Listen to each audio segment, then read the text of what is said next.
Good evening, fellow neurologists, and maybe there's some neuro-ophthalmologists out there. This is Melissa Coe, and I wish we were meeting under different circumstances.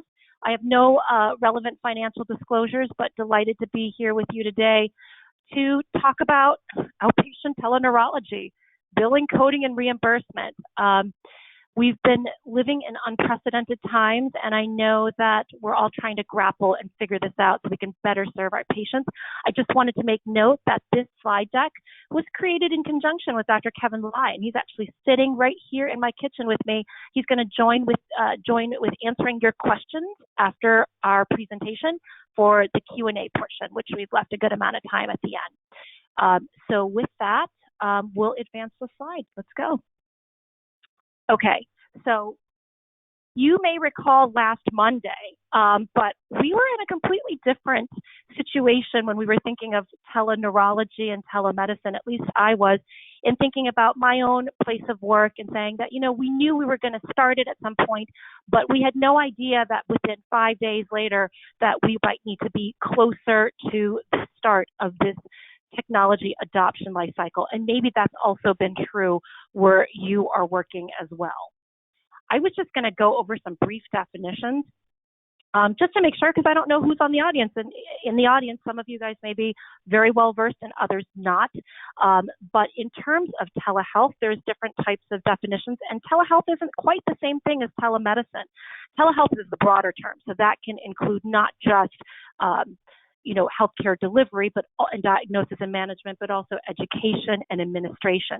And it can be delivered in a couple of different ways. So, whether it's the live audio, video, synchronous connection that we're all trying, the holy grail trying to do this within neurology and our respective fields, but also, that there can be that store and forward asynchronous method where someone's providing you the records and you are able then to review that and provide recommendations. These are called e-consults, and it's going to be a significant driver as well of telemedicine growth. Remote monitoring, that means patients' health data routinely transmitted from their home to the provider, usually for more chronic conditions where the patient might be more homebound. And then finally, more mobile health. So that would just be using tablets and cell phone to convey health information. Telemedicine, on the other hand, that's the more narrow defined, right? That's how we think of it, is that face-to-face traditional clinical service using electronic communication via one of the other formats that we just went over. Okay, so we know what's going on in the news. That's why we're all dialed in here today. Hot off the press, this was actually published in The Economist just earlier this month. JD Health is one of China's larger telemedicine platforms. Their monthly consultations have grown tenfold since the COVID-19 outbreak. So they're now up to 2 million monthly consults. And they said without the outbreak, such a shift in consumer behavior was projected to have to take the next 5 years. And I think that that's what we're seeing as well in our market. So let's dial into what we're here to talk about today, medical billing and coding. And maybe you saw your phone blow up as I did around noon when CMS and Seema Verma dropped a lot of information regarding some changes, unprecedented changes. We'll get to those. All right, models of reimbursement. So when it comes to paying for telemedicine, there's 3 major types of sources, whether it's research grants, insurance, and self-pay or a concierge approach. I'll devote just one slide, obviously, to the self-pay, because I know there might be some private practice folks out there. Certainly, if your patients, wanting to be able to pay up front for these telemedicine services, that will not only help from a healthcare standpoint, but also save them time and money. It's probably the smoothest path to reimbursement. But the insurance path is more likely for most of our patients, and it sometimes looks a little more treacherous, but a little less after noon today with those changes in CMS. There's a lot of state laws in terms of variations, coding nuances, and low reimbursement. But we're going to go forward now and talk about those changes next slide. So before you bill Medicare and Medicaid or other instances, there are some regulations you need to understand and verify. For those of you who are at major institutions, there's likely potentially a telemedicine department that can help you navigate and guide you through meeting those requirements. For all forms of telemedicine, you're going to need to make sure that you're compliant not only with your own state laws, but also where the patient lives. And up until recently, that also involved licensure requirements that you also had licensure within the state that the patient is in.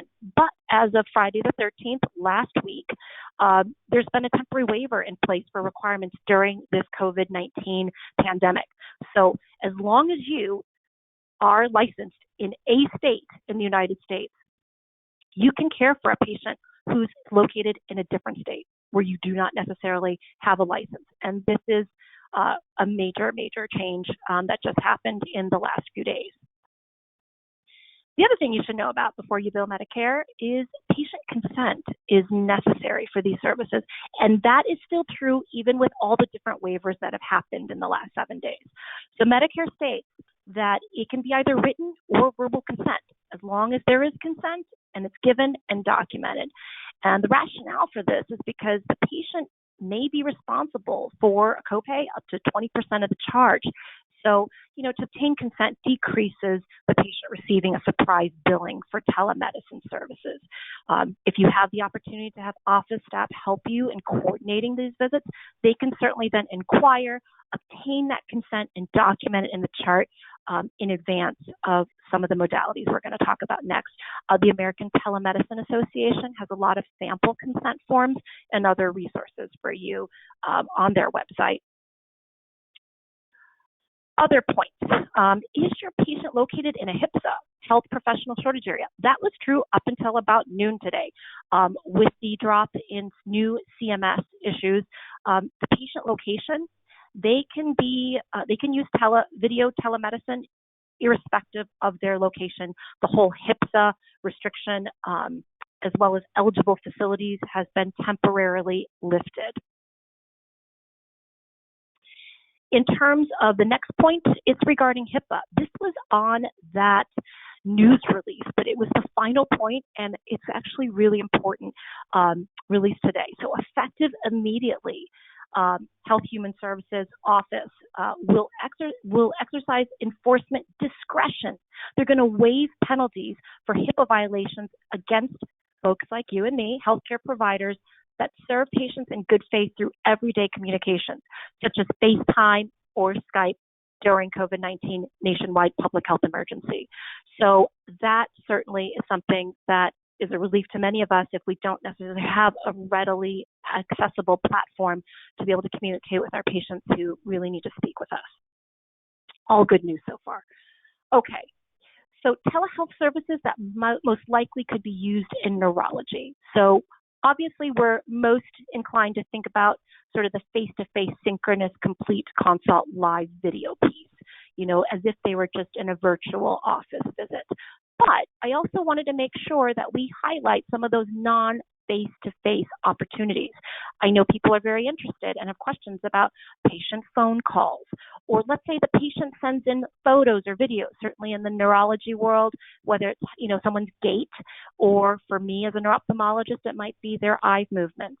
That could be one opportunity where the patient can send that in a secure fashion, and that interpretation could be billed.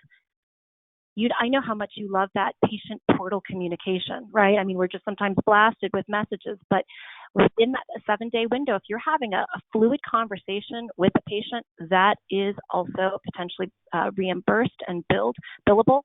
And then provider-to-provider consult. So, it's not uncommon for outside specialties to be able to contact us, and that interaction, not only can they bill for referring to you, but you can bill for having that dialogue with them. So we're going to go over different examples of these things.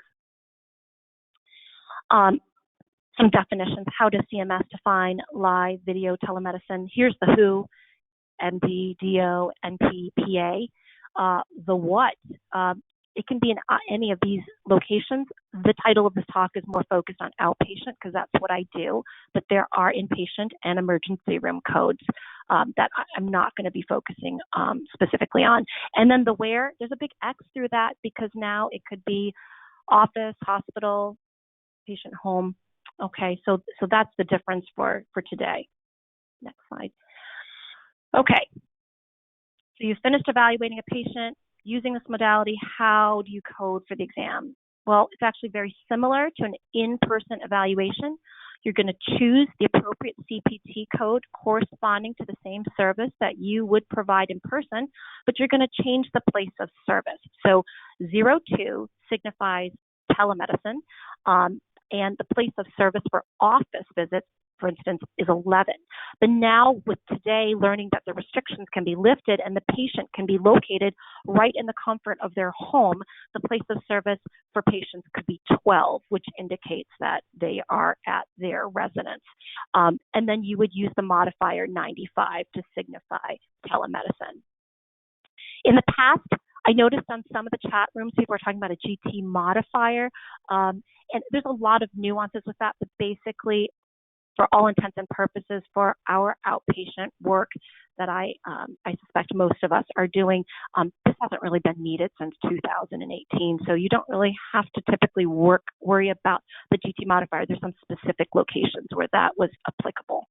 Okay, this is sample documentation for a live visit. I thought that might be useful for our audience. Dr. Allison Liu, she is at UC Davis, neurologist, neuro-ophthalmologist, kindly provided this because she's been using and doing live visits at Davis for a while now, for a couple months now.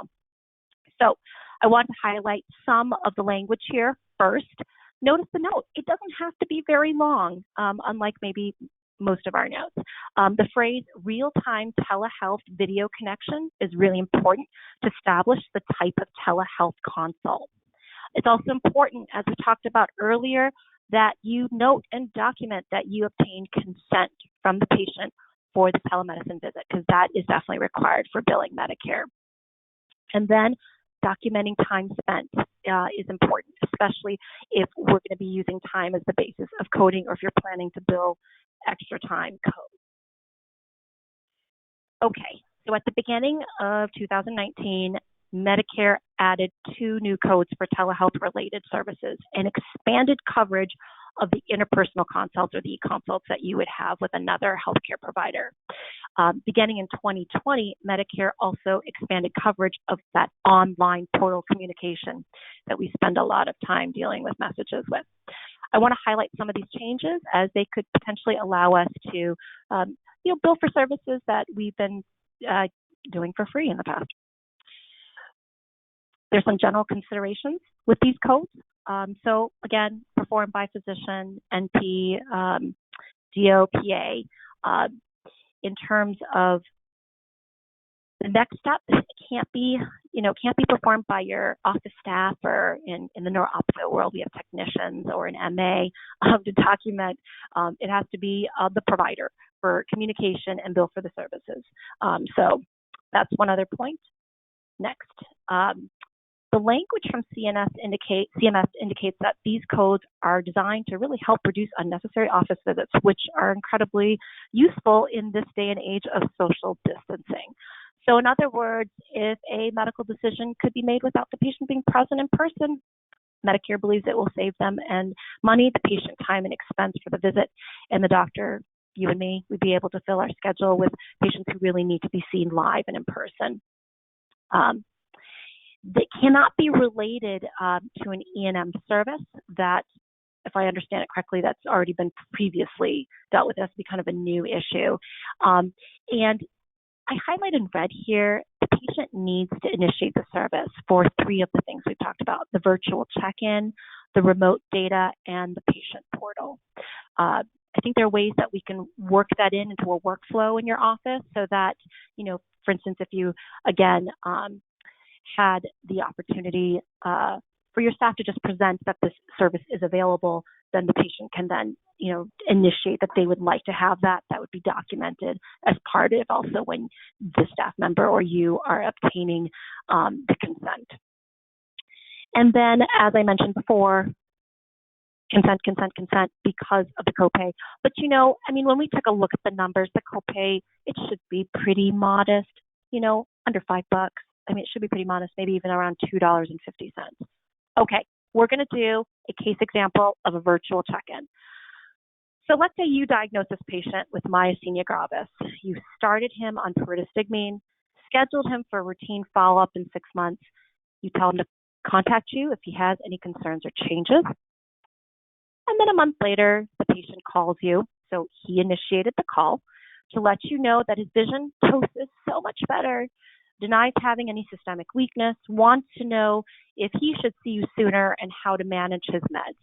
You decide to continue his present dose of pyridostigmine and to follow up the schedule without needing to move up his already previously scheduled appointment in the future. So because you made medical decisions for the patient that are unrelated to his previous exam, and you decided you didn't need an urgent evaluation by bringing him into the office sooner, you can then submit a claim for the day of the phone call with code G2012, so G2012. And to support the claim, you can create a brief note like this one, documenting the date of service, what was discussed, the decision made, and again, the consent for services. So G2012 is that newer code for a virtual check-in. It's meant for phone, or you can have real-time two-way audio, video conversations with the established patient to make medical evals that can be addressed without needing a face-to-face evaluation. So CMS states that this type of communication is meant to decide whether an office visit or other services are needed. Now, one thing I just wanted to highlight here in red, actually not in red, but don't worry about it, I'll get to that in a second. The top portion about established, so in the fine print also from today, CMS said that they're not going to enforce the established relationship requirement that a patient see a provider within the last 3 years. Now, I don't know, some of this is murky, and quite honestly, once a week now, CMS has been dropping sort of really unprecedented information. So, but for now, they're saying that they're not going to enforce that. So you can take that at will, but I think having had a previous relationship with the patient is an important piece to it. Okay, what I circled in red. So a couple things. This virtual check-in isn't because you're ready to call the patient back for notification of a test result. And also that when you're talking to the patient, if it becomes evident you need to bring them in sooner, you can't really double dip and then bill for this, but then also bill for them coming in to see you, 24 hours or, as soon as your next available opening. It really has to be that because of this particular interaction by virtual check-in, it becomes evident that you don't need to see them anytime sooner. That's when you can drop this particular charge. So it's more of like a triage decision call. Okay. All right. So let's talk next about the remote evaluation of pre-recorded patient information. Sometimes my patients do, because of eye stuff, they send me things. So we may not have been using it much now, but I think there's a lot of potential for this, potentially, especially in neurology. So maybe not for you, but it's not uncommon for me in a typical garden variety way to see that I've diagnosed somebody with a microvascular ischemic third nerve palsy, but she's living 4 hours away. So instead of having the patient come in for the follow-up, you've already seen everything, you ask the patient to message you in terms of how they're doing clinically through imaging and demonstrate resolution or persistence of her symptoms. So 3 months later, you receive a secure message from the patient with a photo or videos that she's taken of herself showing resolution of the ptosis and the exotropia. Her message states that her diplopia has fully resolved. You interpret the images, call her to discuss the interpretation of your recommendations. And because she's no longer having any of these problems, you tell her she does not need to return to your office and to call if she has any new problems. You can then submit a claim to her insurance company for the date of interpretation, and you're going to drop the code G2010. So your documentation may look similar to the one above to support your claim. Okay, are we moving forward there? Got it. All right. So G2010 is intended for established patients who submit photos or videos to assess whether a visit is needed. Again, kind of a triage call. The timing is identical to the virtual check-in. So, it can't be that you just saw them recently in the prior 7 days and it's unrelated to something urgent that you're going to need to see them within the next 24. The virtual so similar to that virtual check-in may allow you to follow up with patients who otherwise might not want to travel back. Next slide for me here. Okay, so here, next example is one of the online patient portal communication. So here's an example of a patient who's referred for a question of vision loss in the setting of a pituitary microadenoma. And I should just point out they didn't have vision loss. So you see them in person, you schedule them to follow up with you in a few months following referrals to endocrine and what have you. So a few weeks later, you receive a message from the patient via the online patient portal in your friendly electronic health record. They're asking some questions about possible treatments, your thoughts on the risk to their vision. You spend about 6 minutes composing a message to him, answering his questions. He responds with some additional questions a few days later. You spend an additional 7 minutes composing your answers. Satisfied, he thanks you for your response and plans to follow up as scheduled. So you spent a total of 13 minutes preparing your communication, and here you can drop the code 99422. Next slide. So hopefully you're seeing a theme emerging. The portal communication may not prompt an office visit. New problems not addressed at the previous visit are okay to bill at any time, but communication related to the previous visit are not billable within 7 days of that last appointment. Okay, so this is a cumulative time-based coding set, meaning that the total time spent on the communication, it doesn't have to be consecutive, but reflects the total amount of time spent in that 1 week period. All right, here is now our next modality and the case example, the Interprofessional Consult or the e-consult. So Medicare now allows payment for formal e-consult. So example here for me, let's say, it would be a comprehensive ophthalmologist or general ophthalmologist sees a 25-year-old female with clinical presentation. They're concerned and suspicious for papilledema. However, the patient lives many hours away from the nearest neuro-ophthalmologist. The ophthalmologist wants to consult with the neurologist or the neuro-ophthalmologist to make sure that the workup and the management that they're doing is appropriate. So you as the neurologist, you review the records and provide both a verbal and a written summary to the referring ophthalmologist, outlining the recommendations for management. The patient decides not to see the neurologist or neuro-ophthalmologist due to distance, and these next few slides offer an example of the report made by the consultant. So the review summary can be brief. It should include what records were reviewed and the pertinent findings, and note that the date of the visit with the referring doctor is on a different date than the consult. So while the consult can take place same day, it helps to establish the patient wasn't physically in the referring doctor's office having their exam at the same time that you were receiving the consult. Subtle but important distinction. Next slide. So after taking the phone call and reviewing the records, you send a written report to the referring doctor with recommendations and note that the visit did not actually end up prompting a visit with you.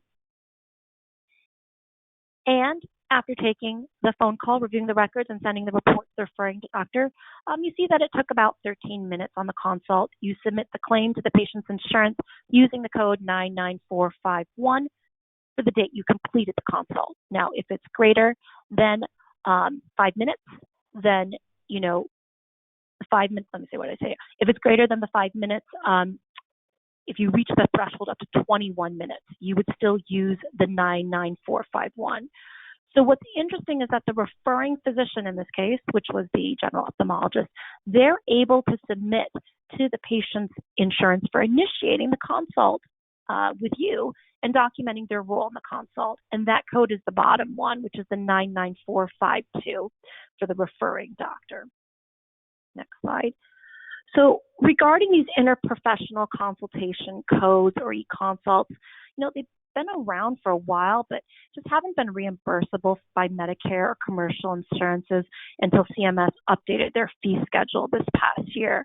These interprofessional consults can be both new and established patients, but must be for a new medical problem. Both written consults and live two-way discussions are allowed. The main caveat, as I mentioned, are with the timing of the consult. So the patient can't be present in the referring doctor's office at the time of the consult. And there's some other stipulations are intended to limit consults that are related to previously addressed problems, or if it triggers an in-office visit with you, the consulting doctor. All right. So this is, again, just sort of summarizing for the referring doctor in case that might be the role that you play. So if the referring doctor can also bill the insurance for their work in preparing the consult if the work exceeds 15 minutes. So this might be helpful to them. All right, this next section, I always have to think this through a bit. I've got Kevin here too so that we can get this right. All right. So there's some other rules on how codes can be used, and there are ones for data review that's considered a bit different than consult, which means that with the consultation, it involves preparing the consultation summary and speaking with the referring doctor of the phone. So I'm just going to advance this slide and sort of interject briefly to discuss the use of prolonged service codes for non-face-to-face work, because as neurologists, we sure do a lot of that. Medicare allows for the use of these prolonged service codes to reimburse for the amount of time coordinating care related to an E&M visit, but may not be related to actually direct contact with the patient. And this comes into play in our e-consults because we can utilize these codes if we have to review copious, significant amounts of records. See the mountain of paperwork behind this image here? So the tricky part is the data review is not considered part of the consultation. So if you were in a situation where you had to review massive amounts of records, you can only count the time spent preparing the report and talking with the referring provider into your time-based billing. The Medicare also allows you to add non-face-to-face prolonged service codes to account for that extra time spent reviewing records. So if you spent more than 30 minutes on the consult, you can then tack on and use 99358. And if you spend, God, I hope you aren't, but if you spend more than 74 minutes with all of that copious data review, you could add the 99358 and the 99359. And Kevin, I'm correct, right? Because you can add on another 99359 yet again if we're hitting greater than 104 minutes of reviewing data, correct? All right. God bless you if you have to spend that much time reviewing data. So practically speaking, are we on the next slide? Consults taking 5 to 20 minutes should be billed at the 99451 probably, and then depending on the amount of time spent on your data review, you can add these prolonged service codes as necessary. Okay. I know I saw a question out there. Somebody was in a state where they were saying that they don't really have parity laws. So while Medicare definitely allows all of these codes for reimbursement, not all commercial insurance carriers do. And as such, it may be helpful to consult with your billing department or the insurance companies themselves before submitting codes or sending an appeal letter detailing the changes in Medicare rules. So a lot of states, and that's the ones that are highlighted in orange, have parity laws, which in effect require private insurers in those states to honor Medicare reimbursement rates.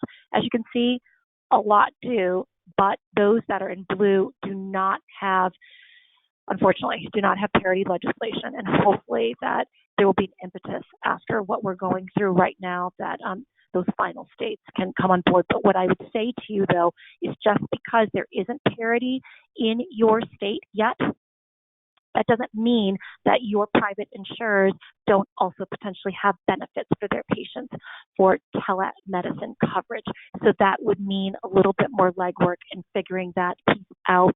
But if it's absolutely necessary for your patient, it may be worth then inquiring if you're in one of these states that don't have parity.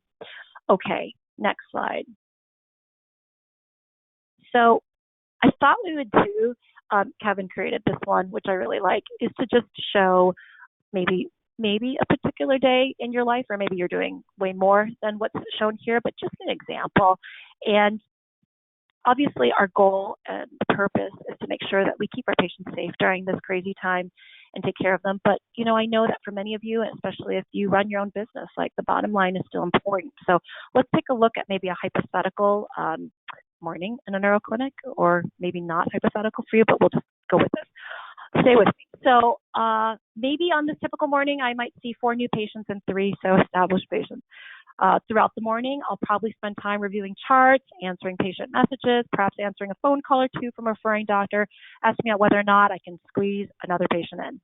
Of my return appointments, perhaps 1 or 2 of them will be patients who are coming in for a quick follow-up with minimal testing with issues that could be primarily addressed over the phone. So for the morning's work, I end up, right around 12:50 with about 90 minutes of morning spent doing activities that don't really result in any reimbursable charges. So what happens if we were to look at charging for some of this consultative work? In the initial 45 minutes of the chart review, there might have been a consult that I determined as not having a neurologic or neuro-ophthalmic problem. The phone consult with the referring physician might have resulted in me concluding I really didn't need to see the patient. I also changed the established visit slightly because now instead of established visits to check on a patient's resolving microvascular third nerve palsy, perhaps I'm seeing a patient back with ischemic optic neuropathy, which may require additional ancillary testing. The other change is that I added more time at the end of the morning to accommodate those extra pesky phone calls. Just kidding. Those phone calls to patients in lieu of seeing them in clinic. But because I'm reimbursed for those calls, the net result is that I may be able to net slightly more, or at the very least not lose any additional income.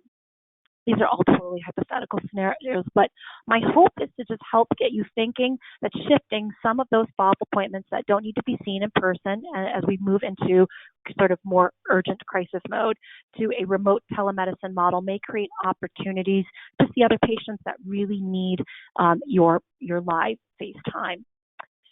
So in summary, what did we learn? Okay, telemedicine reimbursement is rapidly changing nearly daily, and I think for the better right now in service of our patients in the setting of COVID-19. Next slide. We learned about some of the new reimbursement changes that Medicare has allowed starting in 2019 and some of the nuts and bolts associated with potentially using these codes in our clinical practice. And I hope that this discussion encourages us to utilize these modalities during this pandemic to serve our patients and keep everybody healthy. These codes will probably never replace that in-person visit when appropriate and necessary, but maybe help free up our schedules to see some of those urgent, new and established patients and reduce the no-show and cancellations by patients who are traveling from further away. So I'm right around the 30-minute mark. I'd really like to thank the Women Neurology Group as well as NeurologyLive for organizing and inviting me. I've got Dr. Kevin Lai here now to join me with taking some questions. So right now, I guess you guys have in your window a chat window that you can be sending messages our way or questions our way, or maybe even comments about what you found works for you, because we're all here to learn from each other, and we can read out some of those responses if people are not able to quite see the chat there. So let's just see if there is anything. Let's see, I've got a question 1. All right. Question 1, are patients notified of telemedicine, especially the billing, before telephone encounter is initiated? If yes, by whom and when? So we did cover some elements of this, but you guys haven't had a chance to hear Dr. Kevin Lai, fellow neuro-ophthalmologist, board-certified ophthalmologist, private practice, but also has a faculty appointment at Indiana University where I'm based. I'm going to let him go ahead and field this one. Thanks. So that's a great question. Basically, the answer is that anytime that you have a patient who is you're asking about telemedicine types of services, you need to get the consent ahead of time. However, that can be done by your staff at the very beginning, so that they're giving their consent before we get started.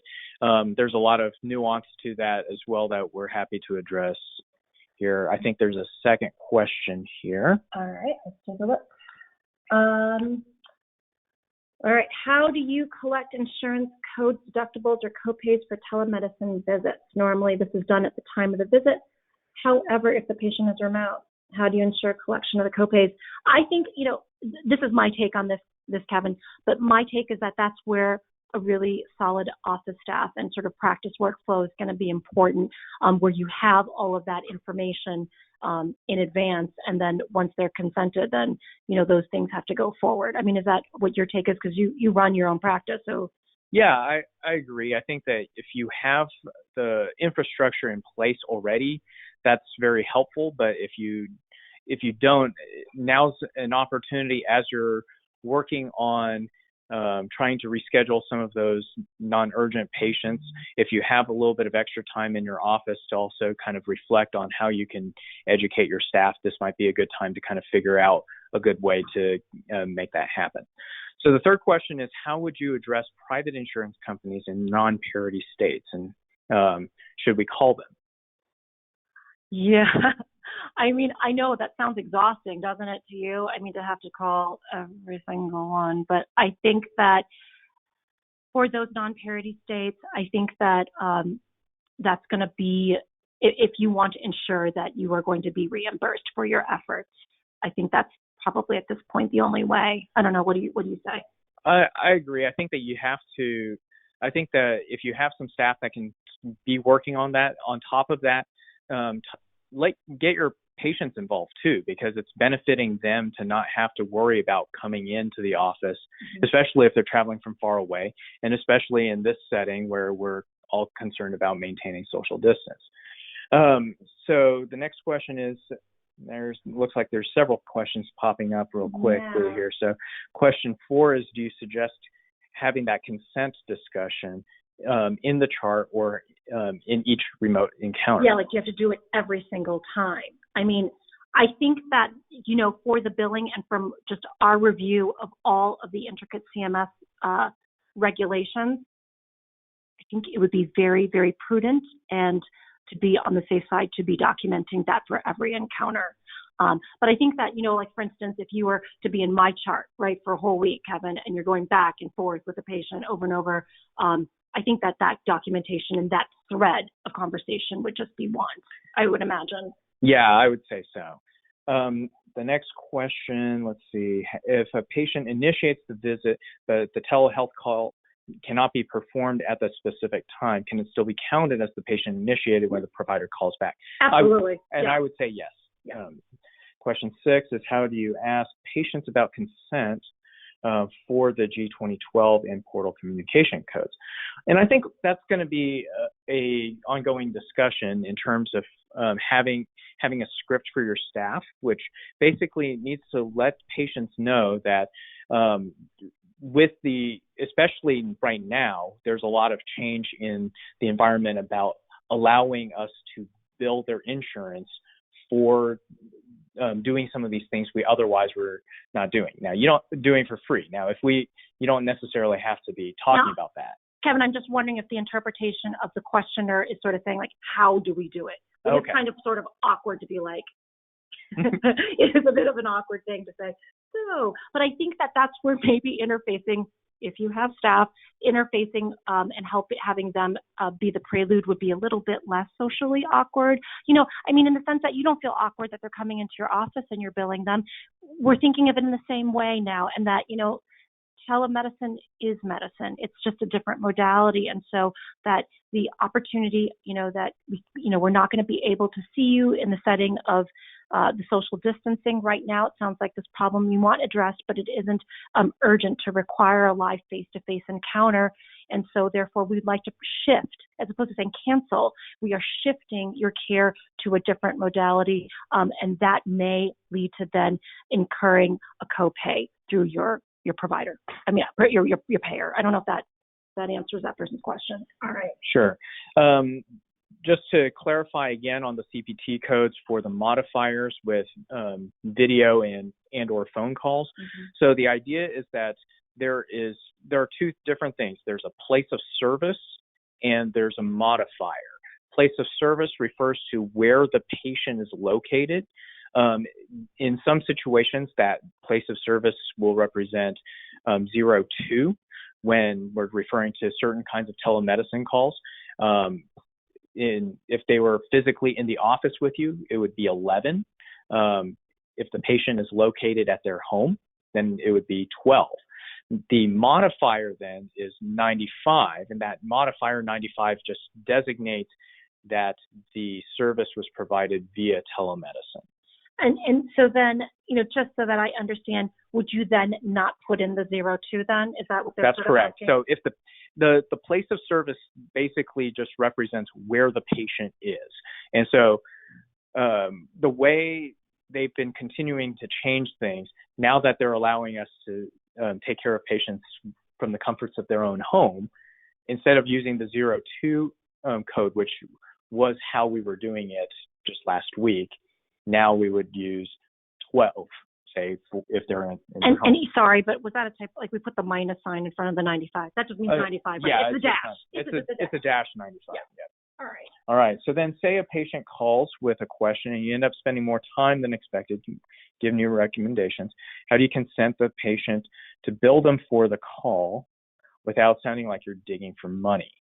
And yeah, I think we did sort of cover a version of that, but I guess, again, the wording of saying that your safety and your health are very important to us, but we live in unprecedented times, and as a result, we would be shifting your care to a virtual modality. And if you're able to do the video, or if not, we can do an audio platform. So I think that emphasizing it's the delivery of care. And it's difficult, right? Because for so long we've just been calling people and have never reimbursed for this work, right? Right. And maybe part of it is also mentioning that this is a benefit in their insurance, because this is a benefit that's available to Medicare patients. It's also, by extension, there's a lot of encouragement for private insurers to also cover these services.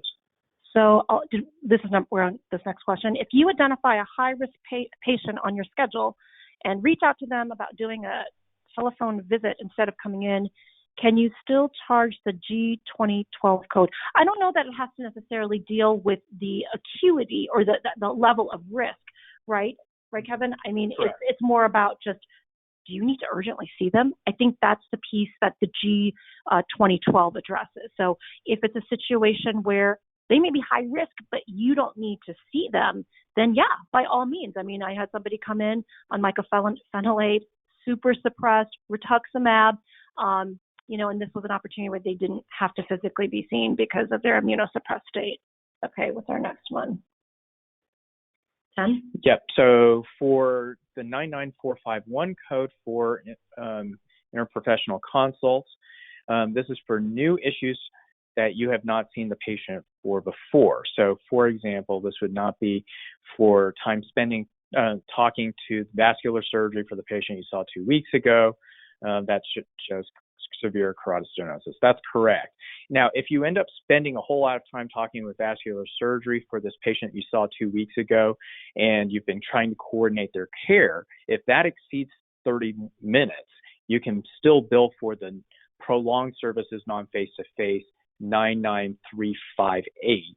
And if that becomes what, like 75 minutes, Kevin, and then like 102 minutes, you can then do the 5-9 2 times over. Right? 104 minutes. 104, I beg your pardon, 104 minutes. All right. All right. So then meaningful use requirements applying. If so, do they need to start the visits? As far as I know, because this is completely new, I don't know of any. Good question. I'm not sure that and they didn't address that in any of the fine print that I looked through earlier today. So kind of going along with the distinction between the 99358 and then some of those other time-based codes. I told you those were confusing. I know they are. And I'll be honest, it's probably going to be confusing until you're doing it.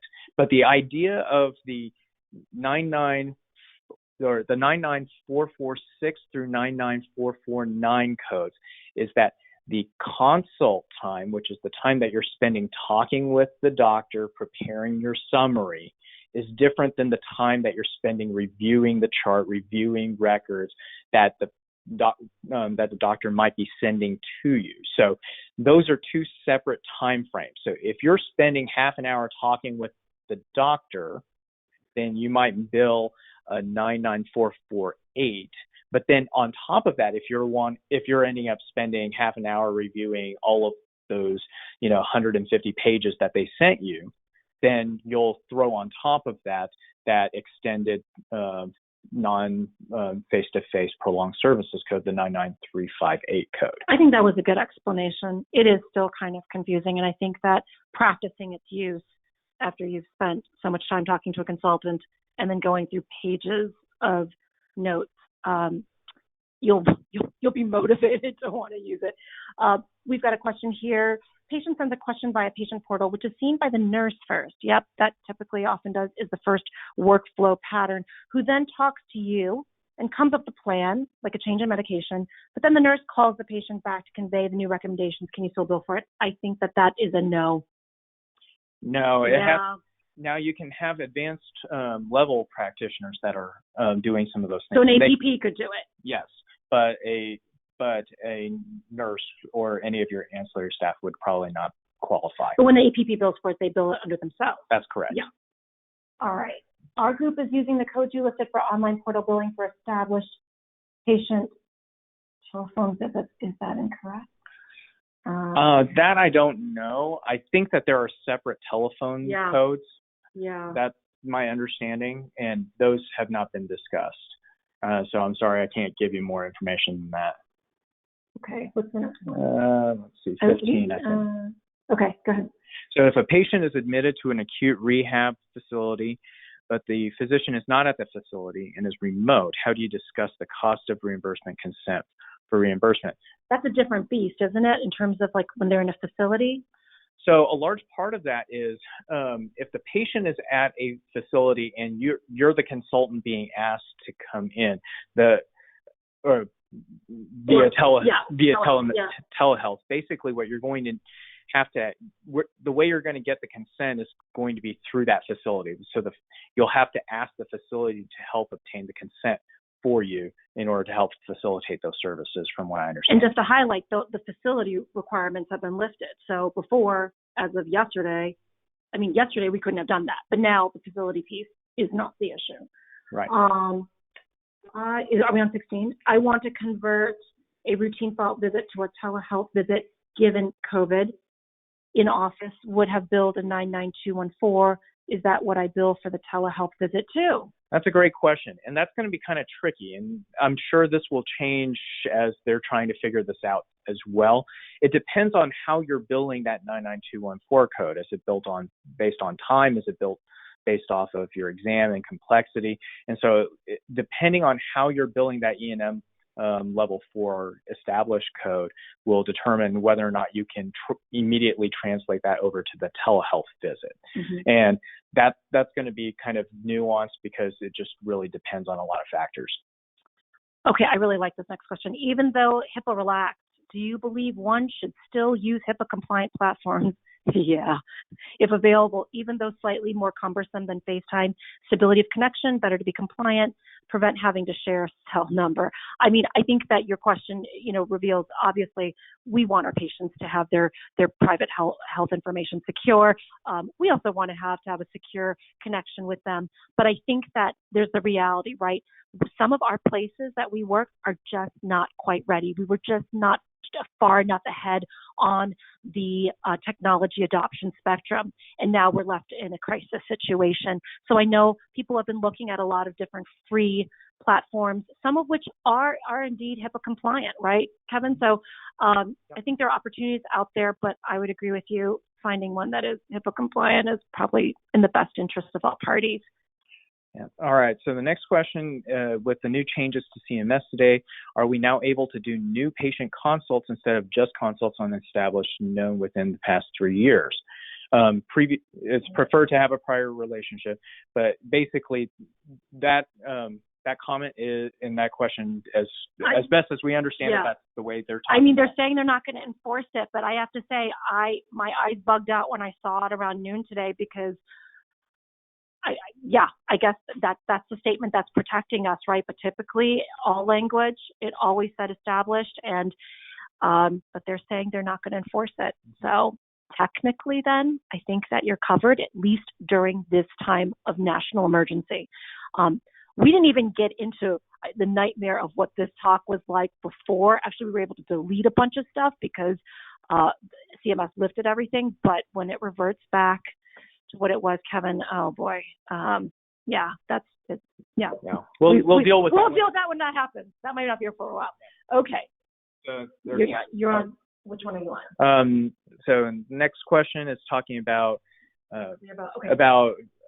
the replacing face-to-face consults with telemedicine, and then the concerns about reimbursement.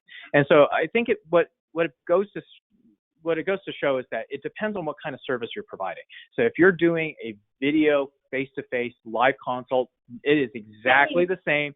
It gets paid exactly the same as if you were billing them in person. Now, that may be one of the things that we're going to hope that at some point CMS is going to address the fact that because we can't do physical exams the way we would otherwise do, they're going to have to try and look at how we're going to pay out those E&M codes, because otherwise we're kind of limited to those, 99212, lower level codes, which would kind of go back to that concern. Yes, I mean, I don't necessarily see this at this point in time, at least financially, as a replacement, more as a boost so that you're tie this over a little bit so you're not getting nothing. Let's see, is part of the Medicare waiver that they are covering 99441, 99443. I don't see that specifically referred to the new. But that's a good question. So that's actually part of the rollout that had already been coming out at the end of 2019 into 2020, was that they were already going to cover those services. So that's in regards to online patient portal. Okay. And so basically that's not part of the new rollout that's come out this past week. So let's see. What does that mean? Which codes require modifier 95 in it? Sorry, question 22. I'm not quite grasping what you want there. Yeah. Sorry. Type it again. So back to question 20, I think, is the question of, do all have patient copays? And so they could be facing a lot of those surprise nickel and diming if they don't realize. That's why they need the consent. Yeah. And they also need the consent for the interprofessional e-consults. Those can be obtained from the referring doctor, and then once they've documented that consent, they can send a copy over to you so that when you're billing, you can have that as well. I think we have a few more minutes and a few more questions. To tag along with the copay talk, there is some communication out there now that private insurers are waiving copays right now for patients using telehealth. Mm-hmm. So it's very possible that some of those things may be kind of temporarily reduce that burden. Reduce that burden for the patient. Okay, are we on this one right now or on the next one? Okay, for the portal communication codes, when you are billing on time, over what time does that need to be over? Does it need to be over just one day, or can the conversation be over? Yeah, so it can be over 7 days. Mm-hmm. Yeah, it can be over 7 days, and then or it can be 7 days or less, I should say. Right. Okay. And it's just a total amount of time that you're spending talking with them about the question. So let's see. I think we're on this one right here. Okay. Yes. This one. Go ahead. If you want to read it. So there's time-based codes that are circling around. Are there any other requirements to use those time codes other than time spent with the patient? So this is talking about those online portal communications, how much time. It's not really time spent with the patient as much as it is time spent working on that. I assume that's kind of what that means. There were a few other requirements. The communication.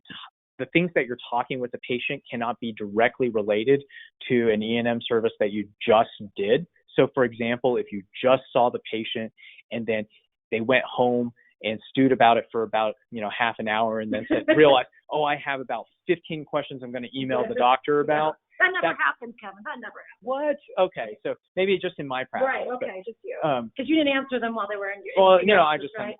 No, of course. So anyway, in those sorts of situations, if it's directly tied into what you just did for them, that does not count. That if it takes a significant amount of time, you might be able to tie that into that prolonged non-face-to-face time with the patient because you're not in face-to-face, but you are still coordinating their care. So that may be a way to kind of capture that time. There's a question on complexity there. Do you want to tackle it? Okay, so can televisit be based on complexity? We need 2/3, so exam and assessment and plan should be okay to bill. So if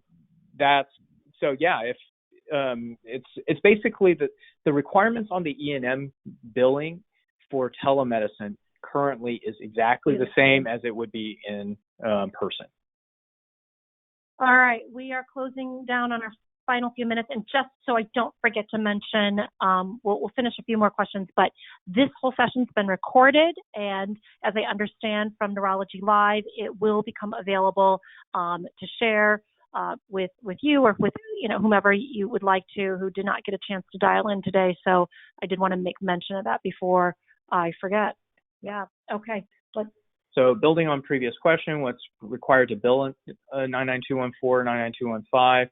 Can this be billed simply based on time? It's a great question. It's probably far more complicated than we can really get into, but the short answer is everything that you were doing in person, just like what we were saying, you would bill it exactly the same way. Based off of time, there are some time-related options. So if you spend a significant amount of time working with the patient, doing that video conferencing, I think that would also count as well.